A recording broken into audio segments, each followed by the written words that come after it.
ദൈവനാമത്തിന് മഹത്വം. എല്ലാ മാന്യ സ്നേഹിതരെയും ക്രിസ്തുവേശുവിന്റെ നാമത്തിൽ വന്ദനം ചെയ്യുന്നു. വിശുദ്ധ പൗലോസ് റോമർക്ക് ലേഖനം എഴുതുമ്പോൾ 14 അധ്യായം 7 വാക്യത്തിൽ ഇങ്ങനെ പറയുന്നു: നമ്മിൽ ആരും തനിക്കായി തന്നെ ജീവിക്കുന്നില്ല, ആരും തനിക്കായി തന്നെ മരിക്കുന്നതുമില്ല. വളരെ മനോഹരമായ ഒരു വേദഭാഗമാണ്. ആരും തനിക്കായി തന്നെ ജീവിക്കുന്നില്ല, തനിക്കായി തന്നെ മരിക്കുന്നതുമില്ല. നമ്മളൊക്കെ വളരെ കഷ്ടപ്പെട്ട് ഈ ഭൂമിയിൽ വസിക്കുകയാണ്. ജീവിക്കാൻ വേണ്ടി ഒരുപാട് പണിയെടുക്കേണ്ടി വരുന്ന അനേകരുണ്ട്. എന്നാൽ അത്രയധികം പണിയെടുക്കാതെ ജീവിക്കാൻ കഴിയുന്ന ആൾക്കാരുമുണ്ട്. എങ്കിലും എല്ലാവരും എന്തോ ഒരു പ്രതീക്ഷയോടുകൂടി ജീവിക്കുകയാണ്. ആ ജീവിതത്തിന് അർത്ഥമുണ്ടോ ഇല്ലയോ എന്ന് കണക്ക് കൂട്ടുന്ന ചിലരുണ്ട്. ചിലർക്ക് യാതൊരു കണക്ക് കൂട്ടലുകളും ഇല്ല. അവർ വെറുതെ ജീവിക്കുകയാണ്. ബ്രോയിലർ ചിക്കനെ പോലെ തിന്നുക, കുടിക്കുക, ആനന്ദിക്കുക എന്നതിനപ്പുറം ഈ ജീവിതം കൊണ്ട് എന്തെങ്കിലും അർത്ഥമുണ്ടോ എന്നവരൊന്നും ചിന്തിക്കുന്നില്ല. ഇവിടെ പൗലോസ്ലീഹൻ മറ്റൊരു വിഷയം ഡീൽ ചെയ്ത് വരുന്ന വഴിക്കാണ് ഈ ഒരു പദപ്രയോഗം പറയുന്നതെന്ന് വരികിലും ഇതിന് വലിയ ഒരു മൂല്യമുള്ളത് കൊണ്ട് ഞാൻ എൻ്റെ ശ്രോതാക്കളുമായി ഒന്ന് ആ വിഷയം പങ്കുവെക്കാം എന്ന് കരുതിയാണ് ഞാൻ ഇന്ന് സംസാരിക്കുവാൻ മുതിരുന്നത്.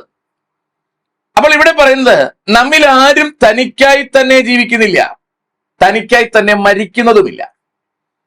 എന്നാൽ തന്നെ നമ്മൾ എല്ലാവരും ജീവിക്കുകയും മരിക്കുകയും ചെയ്യുന്നു എന്നുള്ളത് യാഥാർത്ഥ്യമാണല്ലോ.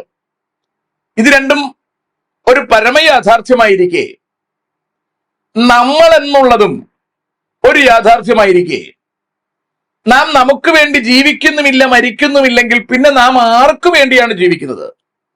ആർക്കു വേണ്ടിയാണ് മരിക്കുന്നത്? ചില ആൾക്കാർ വല്ലാതെ കഷ്ടപ്പെടുന്നത് മറ്റുള്ളവർക്ക് വേണ്ടിയാണ്. മാതാപിതാക്കൾക്ക് വേണ്ടി കഷ്ടപ്പെടുന്നവരുണ്ട്, സഹോദരങ്ങൾക്ക് വേണ്ടി കഷ്ടപ്പെടുന്നവരുണ്ട്, നാട്ടുകാർക്ക് വേണ്ടി കഷ്ടപ്പെടുന്നവരുണ്ട്, മക്കൾക്ക് വേണ്ടി കഷ്ടപ്പെടുന്ന, ഇങ്ങനെ മറ്റുള്ളവർക്ക് വേണ്ടി കഷ്ടപ്പെട്ട് ജീവിതം അവസാനിപ്പിക്കുന്നവരുണ്ട്. അവർക്ക് വേണ്ടി തന്നെ ജീവിക്കുന്നില്ല എന്നതാണ് യാഥാർത്ഥ്യം. എന്നാൽ കുറെ അധികം പേർ മറ്റുള്ളവരെ യാതൊന്നും നോക്കാതെ അവർക്ക് വേണ്ടി മാത്രം ജീവിക്കുന്ന കുറെ ആൾക്കാരുമുണ്ട്. ഇതിലേതാണ് ശരി? എന്താണ് ഈ ഒരു വാക്യം കൊണ്ട് നമ്മൾ അർത്ഥമാക്കുന്നത്? വാസ്തവത്തിൽ മറ്റുള്ളവർക്ക് വേണ്ടി ജീവിച്ചു തീർക്കുന്നതും നമുക്ക് വേണ്ടി, നമ്മുടെ സ്വന്തം സുഖത്തിന് വേണ്ടി ജീവിച്ചു തീർക്കുന്നതും ആണോ ഇവിടെ സംസാരിച്ചിരിക്കുന്നതെന്ന് ചോദിച്ചാൽ അല്ല. അടിസ്ഥാനപരമായി യഥാർത്ഥത്തിൽ നമുക്ക് ആർക്കെങ്കിലും ഒരാൾക്ക് വേണ്ടിയേ ജീവിക്കാനോ എന്ന് പറഞ്ഞാൽ അത് മനുഷ്യന് വേണ്ടിയല്ല. അത് സ്ലീഹൻ റോമർക്കെഴുതിയ ലേഖനത്തിൽ ഉടനീളം വാരി വിതറിയിട്ടുണ്ടെങ്കിലും 6 അധ്യായം 10 വാക്യത്തിലേക്ക് വരുമ്പോൾ ഇങ്ങനെ പറയുകയാണ്: അവൻ മരിച്ചത് പാപസംബന്ധമായി ഒരിക്കലായിട്ട് മരിച്ചു, അവൻ ജീവിക്കുന്നതോ ദൈവത്തിന് ജീവിക്കുന്നു. വാക്കുകൾ വളരെ പ്രധാനമാണ്, വളരെ വ്യക്തമാണ്. ക്രിസ്തുവിനെ കുറിച്ചാണ് പറയുന്നത്. അവൻ മരിച്ചത് പാപസംബന്ധമായി ഒരിക്കലായി മരിച്ചു, ജീവിക്കുന്നത് ദൈവത്തിനായി ജീവിക്കുന്നു. ക്രിസ്തു നമുക്ക് വേണ്ടി വന്നതാണ് എന്ന് നമുക്ക് എല്ലാവർക്കും അറിയാമല്ലോ.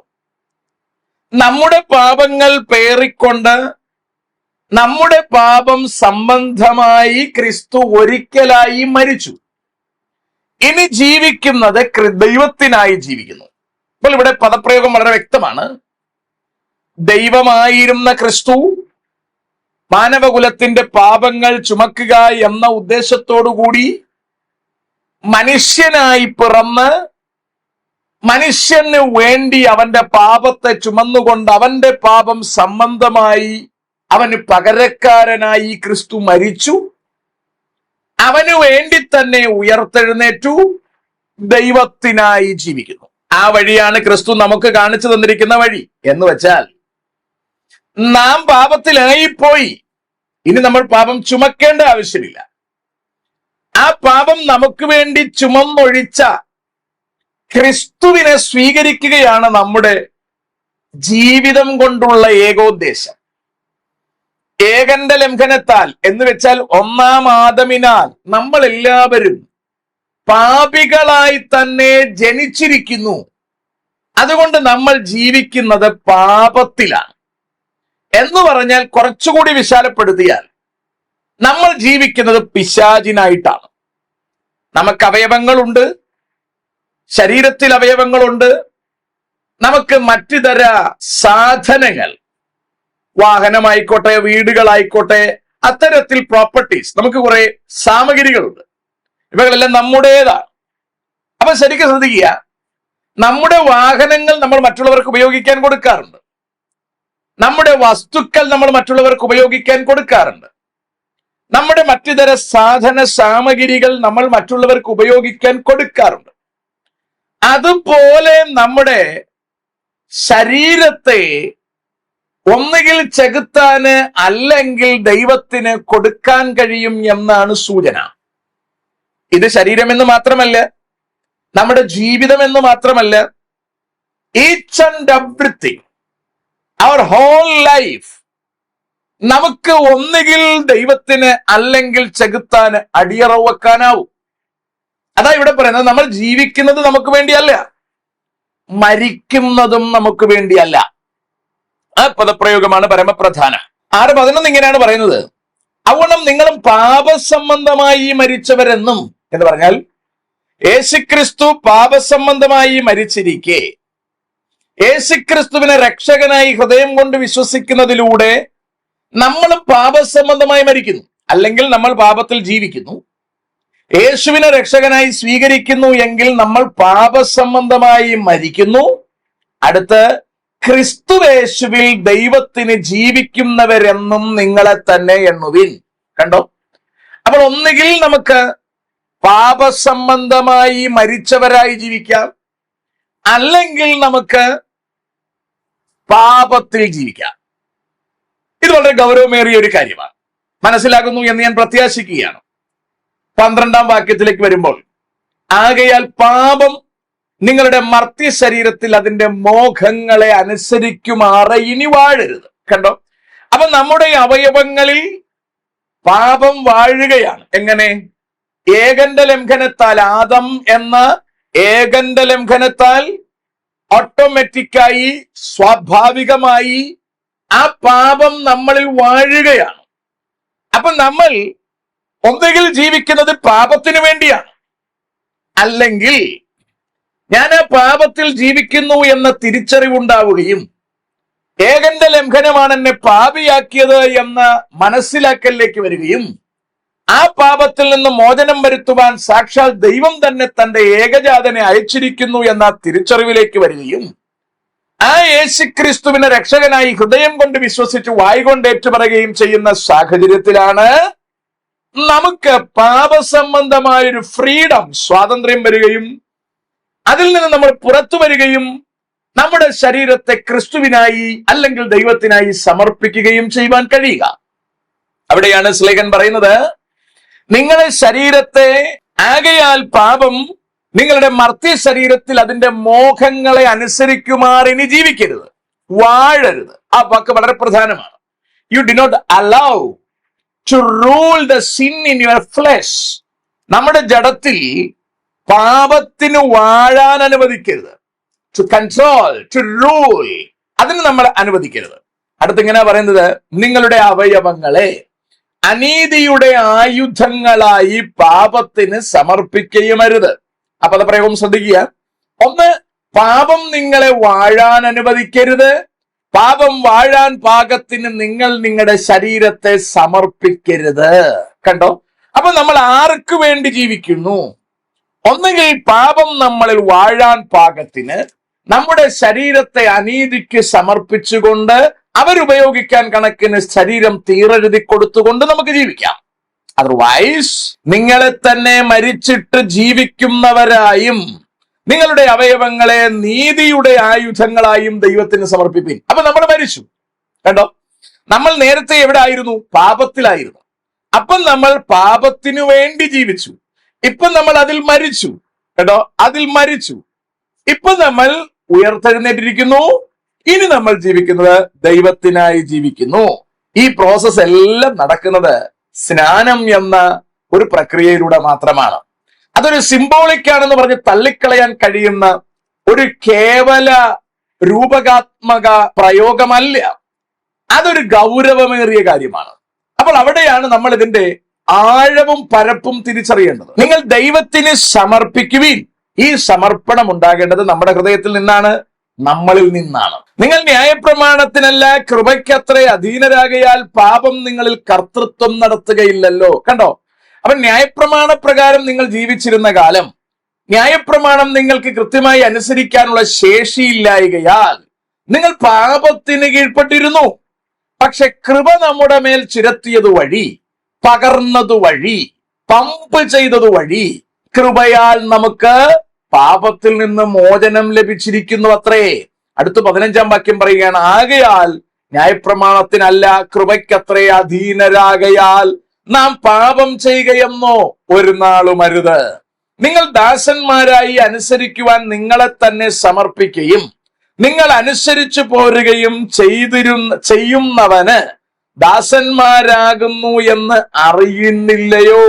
ഒന്നുകിൽ മരണത്തിനായി പാപത്തിന്റെ ദാസന്മാർ, അല്ലെങ്കിൽ നീതിക്കായി അനുസരണത്തിന്റെ ദാസന്മാർ. കണ്ടോ? അപ്പോൾ ഒന്നുകിൽ പാപത്തിന്റെ ദാസന്മാർ, അതിന് വേറൊന്നും ചെയ്യണ്ട, ചുമ്മാ ജീവിച്ചാൽ മതി. അല്ലെങ്കിൽ നീതിക്കായി, ജീവനായി അനുസരണത്തിന്റെ ദാസന്മാർ. നീതിക്കായി മാറണമെങ്കിൽ അനുസരിക്കേണ്ടതായിട്ടുണ്ട്. എന്താണ് അനുസരിക്കേണ്ടത്? യേശുക്രിസ്തുവിനെ രക്ഷകനായി ഹൃദയം കൊണ്ട് വിശ്വസിച്ച് വായ് കൊണ്ട് ഏറ്റുപറഞ്ഞ് അനുസരിക്കേണ്ടതായിട്ടുണ്ട്. അപ്പൊ പാപത്തിൽ ജീവിച്ചാൽ മതിയെങ്കിൽ നമ്മൾ ജനിച്ചതുപോലെ തന്നെ ജീവിച്ചാൽ മതി. അപ്പോഴും നമ്മൾ ജീവിക്കുന്നത് പിശാചിനാണ്. ഇനി അതിൽ നിന്ന് മാറി നമ്മൾ അനുസരിച്ചുകൊണ്ട് ക്രിസ്തുവിലായാൽ അപ്പോഴും നമ്മൾ ജീവിക്കുന്നത് ക്രിസ്തുവിനായിട്ടാണ്. അപ്പൊ നമ്മൾ ജീവിക്കുന്നത് ആർക്കല്ല? ജീവിക്കുന്നത് നമുക്ക് വേണ്ടിയല്ല. ഒന്നുകിൽ നമ്മൾ പാപത്തിന്റെ ദാസന്മാരായി പിശാചിന് വേണ്ടി ജീവിക്കുന്നു, അല്ലെങ്കിൽ നീതിയുടെ ദാസന്മാരായി കർത്താവിന് വേണ്ടി ജീവിക്കുന്നു. കണ്ടോ? അപ്പോൾ ആർക്കു വേണ്ടി ജീവിക്കണം, ആർക്കു വേണ്ടി മരിക്കണം, ഇക്കാര്യം തീരുമാനിക്കേണ്ടുന്ന ഉത്തരവാദിത്വം ഇറ്റ്സ് കംപ്ലീറ്റ്ലി ബെസ്റ്റൗഡ് അപ്പോൺ അസ്. നമ്മളിലാണത് നിക്ഷിപ്തമായിരിക്കുന്നത്. എന്നാൽ നിങ്ങൾ പാപത്തിന്റെ ദാസന്മാരായിരുന്നെങ്കിലും നിങ്ങളെ പഠിപ്പിച്ച ഉപദേശ രൂപത്തെ ഹൃദയപൂർവം അനുസരിച്ച് പാപത്തിൽ നിന്ന് സ്വാതന്ത്ര്യം ലഭിച്ചു നീതിക്ക് ദാസന്മാരായി തീർന്നിരിക്കുന്നത് കൊണ്ട് ദൈവത്തിന് സ്തോത്രം. നിങ്ങളുടെ ജഡത്തിന്റെ ബലഹീനത നിമിത്തം ഞാൻ മാനുഷിക രീതിയിൽ പറയുന്നു, നിങ്ങളുടെ അവയവങ്ങളെ അധർമ്മത്തിനായി അശുദ്ധിക്കും അധർമ്മത്തിനും അടിമകളാക്കി സമർപ്പിച്ചതുപോലെ ഇപ്പോൾ നിങ്ങളുടെ അവയവങ്ങളെ വിശുദ്ധീകരണത്തിനായി നീതിക്കടിമകളായി സമർപ്പിക്കുവിൻ. കണ്ടോ? അപ്പൊ നമ്മൾ ഇത് സമർപ്പിക്കേണ്ടുന്നതാണ്. 7-ാം അധ്യായത്തിലേക്ക് കടക്കുമ്പോൾ 5-ാം വാക്യം പറയുന്നു, നാം ജഡത്തിലായിരുന്നപ്പോൾ ന്യായപ്രമാണത്താൽ ഉളവായ പാപരാഗങ്ങൾ മരണത്തിന് ഫലം കായ്ക്കത്തക്കവണ്ണം നമ്മുടെ അവയവങ്ങളിൽ വ്യാപരിച്ചു പോന്നു. കണ്ടോ? അവയവങ്ങളിൽ വ്യാപരിച്ചു പോന്നു. ഇപ്പോഴോ നമ്മെ പിടിച്ചടക്കിയിരിക്കുന്ന ന്യായപ്രമാണം സംബന്ധിച്ച് മരിച്ചിരിക്കുക കൊണ്ട് അക്ഷരത്തിന്റെ പഴക്കത്തിലല്ല ആത്മാവിന്റെ പുതുക്കത്തിൽ തന്നെ സേവിക്കേണ്ടതിന് നാം ന്യായപ്രമാണത്തിൽ നിന്നും ഒഴിവുള്ളവരാകുന്നു. അപ്പൊ വളരെ വ്യക്തമാണ് കാര്യങ്ങൾ. ഒന്നുകിൽ നമുക്ക് പാപത്തിന്റെ ദാസന്മാരായി പിശാചിന്റെ കീഴിൽ അവനു വേണ്ടി ജീവിക്കാം, അല്ലെങ്കിൽ നമുക്ക് നീതിയുടെ ദാസന്മാരായി ദൈവത്തിന് വേണ്ടി ജീവിക്കാം. ആർക്കായാലും നമ്മുടെ ശരീരത്തെ സമർപ്പിക്കേണ്ടത് അത്യന്താപേക്ഷിതമാണ്. ഒന്നാമത്തേതിന് പാപത്തിന് ശരീരം സമർപ്പിക്കേണ്ടെന്ന ആവശ്യമില്ല. ഓൾറെഡി അത് ശരീരത്തിന് സമർപ്പിക്കപ്പെട്ടിരിക്കുകയാണ്. എന്നാൽ നീതിക്ക്, അല്ലെങ്കിൽ വിശുദ്ധിക്ക്, അല്ലെങ്കിൽ കർത്താവിന് വേണ്ടി നമ്മൾ ശരീരം സമർപ്പിക്കേണ്ടതായിട്ടുണ്ട്. അത് നമ്മുടെ ഉത്തരവാദിത്വമാണ്. അപ്പോൾ നാം ജീവിക്കുന്നെങ്കിൽ നമുക്ക് വേണ്ടി അല്ല ജീവിക്കുന്നത്, മരിക്കുന്നു എങ്കിൽ നമുക്ക് വേണ്ടി അല്ല ജീവിക്കുന്നത്. ഒന്നുകിൽ നമുക്ക് പാപത്തിന് വേണ്ടി ജീവിക്കാം, പിശാചിനടിമയായി ജീവിക്കാം, അല്ലെങ്കിൽ നീതിക്ക് വേണ്ടി ജീവിക്കാം, ദൈവത്തിന്റെ അടിമയായി ജീവിക്കാം. ഇതിൽ ആരായിരിക്കണമെന്ന് തീരുമാനിക്കാനുള്ള സർവാധികാരം നമ്മളിലാണ് നിക്ഷിപ്തമായിരിക്കുന്നത് എന്ന വസ്തുത വിസ്മരിക്കരുത്. ഇത് അതീവ ഗൗരവമുള്ളതാണ്. ഇനി ഒരു കാര്യം കൂടി ഓർക്കുക. ഒന്നാമത്തെ ആദമിനാൽ നമ്മൾ പാപത്തിനടിമയായി ജനിക്കുകയാണ്, ജീവിക്കുന്നതും അങ്ങനെ തന്നെയാണ് എങ്കിൽ മരിക്കുന്നതും പാപത്തിൽ തന്നെ ആയിരിക്കും. അടുത്ത നമ്മുടെ ലൈഫിന്റെ കണ്ടിന്യൂവേഷനും പിശാചിന്റെ അടിമയായി നരകത്തിൽ തന്നെ ആയിരിക്കും.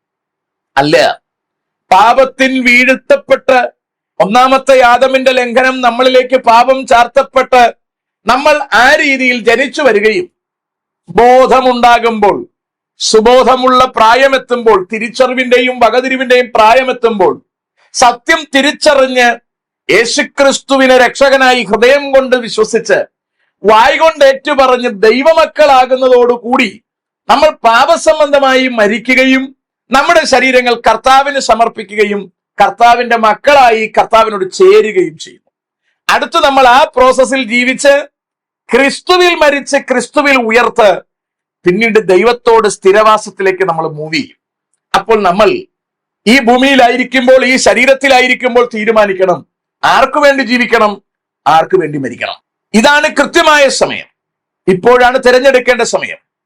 ഇപ്പോഴാണ് ഇത് മനസ്സിലാക്കേണ്ടുന്ന സമയം. ആരും നമ്മളെ ചതിക്കാതിരിക്കാൻ സൂക്ഷിക്കണം. ദൈവമക്കളാകാൻ കഴിയുന്നില്ലെങ്കിൽ, നമ്മുടെ ശരീരങ്ങളെ ദൈവത്തിന് സമർപ്പിക്കാൻ കഴിയുന്നില്ലെങ്കിൽ, നീതിക്ക് സമർപ്പിക്കുവാൻ നമുക്ക് കഴിയുന്നില്ലെങ്കിൽ നമ്മുടെ ജീവിതം അപകടം പിടിച്ചതാകുമെന്ന് നിങ്ങൾ മറന്നു പോകരുത്. അതുകൊണ്ട് പൗലോസ് പറയുന്ന പോലെ, ഞാൻ ജീവിക്കുന്നുവെങ്കിൽ ക്രിസ്തുവിനായി, മരിക്കുന്നുവെങ്കിൽ ക്രിസ്തുവിനായി. എനിക്ക് ജീവിക്കുന്നെങ്കിൽ ക്രിസ്തു, മരിച്ചാൽ എനിക്ക് ലാഭം. അത് വളരെ ഗൗരവമേറിയ ഒരു പദപ്രയോഗമാണ്. എന്നെ കേൾക്കുന്ന എല്ലാ സ്നേഹിതർക്കും കാര്യം മനസ്സിലായിട്ടുണ്ടാകും എന്ന് ഞാൻ വിചാരിക്കുന്നു. നമ്മൾ പിശാചിനായിട്ടും ജീവിക്കരുത്, മറ്റുള്ളവർക്ക് വേണ്ടിയും ജീവിക്കരുത്. നാം നമുക്ക് വേണ്ടി ജീവിക്കണം. നാം കർത്താവിന്റെ മക്കളായി ജീവിക്കണം. കർത്താവിന് വേണ്ടി ജീവിക്കണം. കർത്താവിന് വേണ്ടി ജീവിക്കുമ്പോൾ മറ്റുള്ളവരെ കർത്താവിലേക്ക് കൊണ്ടുവരുവാൻ, മറ്റുള്ളവരിലേക്ക് രക്ഷ പകരുവാൻ നമുക്കൊരാവേശമുണ്ടാകും. അങ്ങനെ നമുക്ക് മറ്റുള്ളവരിലേക്ക് വെളിച്ചം പകരുവാൻ, ക്രിസ്തുവിന്റെ സ്നേഹവും കരുണയും ദയയും വിശ്വസ്തതയും ഒക്കെ മറ്റുള്ളവരിലേക്ക് പകരുവാൻ, മറ്റുള്ളവരിലേക്ക് പമ്പ് ചെയ്യപ്പെടുവാൻ ഒരു പൈപ്പ് ലൈനായി നമുക്ക് പ്രവർത്തിക്കുവാൻ കഴിയും. പിശാചിന്റെ ആയുധമായി പ്രവർത്തിക്കാതെ കർത്താവിന്റെ ആയുധമായി പ്രവർത്തിക്കുവാൻ നമുക്ക് നമ്മളെ തന്നെ സമർപ്പിക്കാം. ദൈവം നമ്മെല്ലാവരെയും അനുഗ്രഹിക്കുമാറാകട്ടെ.